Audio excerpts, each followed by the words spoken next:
I think that Garden Warfare is one of my favourite shooter series out there. In fact, I think that Plants vs Zombies is probably one of my favourite franchises of all time. I love the silliness it brings, and it's just such an amazing, wacky idea that plants are in a tower defense defending the house against zombies. It was peak childhood back in the day. Eventually, PopCap partnered up with EA to make a Plants vs Zombies shooter game, and it was a very odd decision. I'm not going to lie, it was a very odd decision to do that, but it was an amazing decision because it generated millions, right? I'm not going to dwell on the Garden Warfare series too much because that's not what this video is about. But I will say a few things about it and why I loved it. You know, I mean, the Garden Warfare series for me was amazing. Garden Warfare 2 is probably one of my favourite shooters of all time. The characters were so fun to play, there were so many variations of the characters that all did different things, they all had their own gimmick, and that was one of my favourite things about the game. The movement felt so fluid and each character had their pros, cons, and altogether each character had a specific use.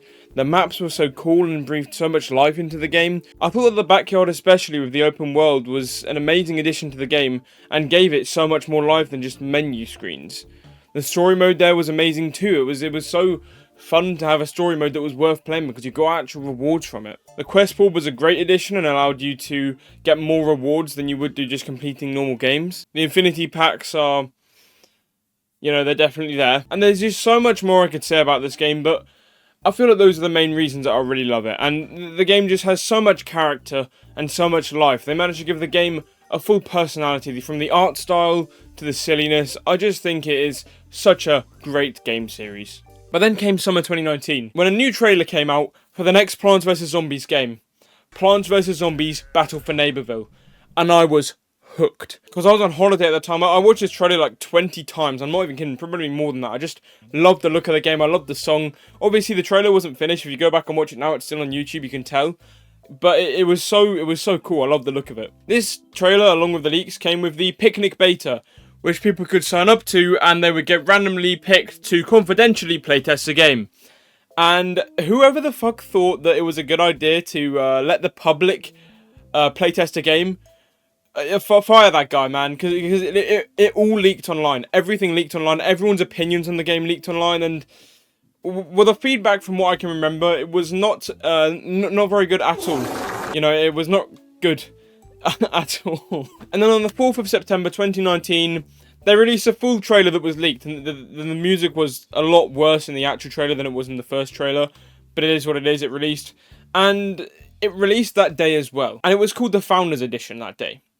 So me and my friend bought the Founders Edition because we were so excited to play the game, and we played it for a few weeks before we became pretty bored of the game, and just kind of realised it wasn't good. And it was a very disappointing moment for me that it didn't succeed. And it is such a shame that the game didn't take off, because it genuinely did have so much potential. But why? Why did they cancel updates a year after release? Why was it seen as such a bad game? Well, let's look into it now. But one of the biggest reasons that I feel like the game was cancelled was the lack of variants that it included. Instead, the game included 5 new zombie characters and 4 new plant characters, with an upgrade system for each character, which I'll get onto in a sec. First, let's speak about the characters. The new zombies were the 80s action hero who had a bow and arrow. There was the space cadet who was like a new version of a mech character, as well as having a laser gun. There was a TV head zombie, which was like a swarm character. I think that it was a weird choice to add these swarm characters to the game because they were kind of the same as like zombies that you could spawn from graves, but they worked well, you know, they were quite powerful, so fair enough. And then there was a wizard character who could latch onto other players and shoot from them, or just shoot randomly somewhere else. And then there was the electric slide, who was an electric based character who uses like tornadoes and stuff like that. On the plant side, there was Shadow Shroom, who was a very overpowered character that everyone hated. Her abilities for the most part were just bullshit. She could go invisible. She could do this thing called Fung Fu, where she just do a hell of a lot of damage in a certain area. It was nuts. And then there was Snapdragon, who was a fire-based character who would like have fire-based abilities and attacks. Then there was Wildflower, who was once again a very strong swarm character, and that's all I'll say. And then the last one on the plant side was Acorn and Oak, who were essentially the mechs of the plant team. And the thing is, with variants of Garden Warfare 1 and 2, you had packs, and every time you opened a pack, you'd kind of be hoping to get a piece or a sticker for the next character that you wanted to get, or just unlock a whole character with a 75k pack. And it always felt in Garden Warfare 1 and 2 that you were working towards something. You were working towards being able to unlock a really cool character, like a new character that you'd really want to play. In Battle for Neighbourville, that whole system has been replaced by the Rewardatron, or the item shop. The Rewardatron, you pay 30 grand to get one random item. And that's it. One random item for 30 grand. Could be common, could be, you know, legendary. But you never know until you do it. Which is an awful system because all of these items are cosmetics. And they do absolutely nothing to enhance your game apart from make you look fancy. And you're not really working towards anything at that point, you know? I mean, they did add variants later on. Like, they added a Super Brain, Scientist, Rose, and then Colonel Corn kind of variant in the item shop that you can buy for microtransactions. I'm okay, thanks. But really, the game died after that. And it got shut down, so what's the point? I would say that another very big issue for the game was the marketing and how there was essentially zero marketing. Like, leakers did all of that marketing work for them. Like, they had the picnic playtest, which all of it was leaked, and then they had the trailer, which was also leaked. And so what was the point in postponing the game if everyone knows what's going to be in it? You know, who thought it was a good idea to give playtesting to public? You know, that's such an awful idea. Because obviously that's going to be leaked. Like, fire whoever came up with that idea, man. Corporate called, you're fired. Oh dear. But then they released a game in Founders Edition as soon as the first trailer came out for the game, and it was a mess, man. It was a buggy mess. It was just so bad. I remember playing it with my friend, and it was not good. It was obviously, there were so many glaring issues. But I think they didn't really have a choice with this, because everything had already been leaked for the game, so what was the point in waiting? I would say that another big issue for the game was that it leaned very, very heavily on PvE, and in the PvE aspects. Now, don't get me wrong with this, I did really enjoy the PvE areas. The open areas were really fun to play. There was loads of things to do there was loads of side quests, it was really fun. But I think they leaned too heavily on it for a multiplayer shooter series.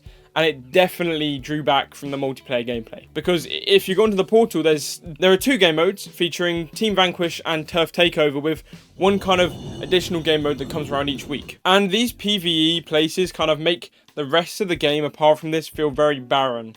You know, because that's obviously where a lot of the work, or most of the work, went into, was the PvE areas. I mean, look at the Garden Warfare campaign. That was in the open world of the backyard, and it was really fun to play these missions because they weren't anything extravagant until the end, but they were just like kind of fun little missions that you get money from. You didn't have to do them, but they were fun. Then here, it feels like the PvE content is a huge part of the game. There were just so many reasons that the game was kind of unsuccessful, and it was just bad decision making after bad decision making. Namely, like the item shop holding so many microtransactions, the hub world feeling horribly empty and just lackluster. The movement and gameplay just felt so sloppy and sluggish. Of course, there were still a lot of good things about the game. It wasn't all bad. I like the new plants and zombies. I like kind of the new art style, which I guess is an unpopular opinion, but if only they had variants, man. Like, if only they had variants. I thought that the Turf Takeover game mode was great as well. Like, it felt really, like, revamped and more fun to play. So much more engaging, too. The points that you captured, it was like, it wasn't just capture garden, go on to the next garden, capture garden, go on to the next one. It was like, push the payload as well, which was a new thing for the series that they actually implemented, I thought, quite well. I think one of the biggest reasons that it was cancelled was the pandemic. The game came out literally right before the pandemic started, and it just had no way that it could have survived. Like, the pandemic was so hard for so many people, and it obviously hit this game like a truck. And it is so sad to see as a fan of the series, as I said, like, because of this game, we probably won't get Garden Warfare 3, which is very, very big sad. And I think that the budget of the game was kept very small. I don't know why they would do that, but apparently it was a lot smaller than the last 2 games, which is probably why it kind of went like this. As for the reason that Garden Warfare 3 wasn't made and this was made instead, it's essentially because the team switched to a different engine and they literally couldn't copy and paste the assets onto that engine. But to that I say, just make them again and then make Garden Warfare 3, not this like slop game, man, like come on. So yeah, I want to say, ladies and gentlemen, thank you so much for watching this video, and if you did enjoy, then why not like and subscribe? You know, it's totally free, so you might as well. I'll try and upload videos at least once a week here, so yeah. Thank you so much for watching once again, and I will see you in the next one.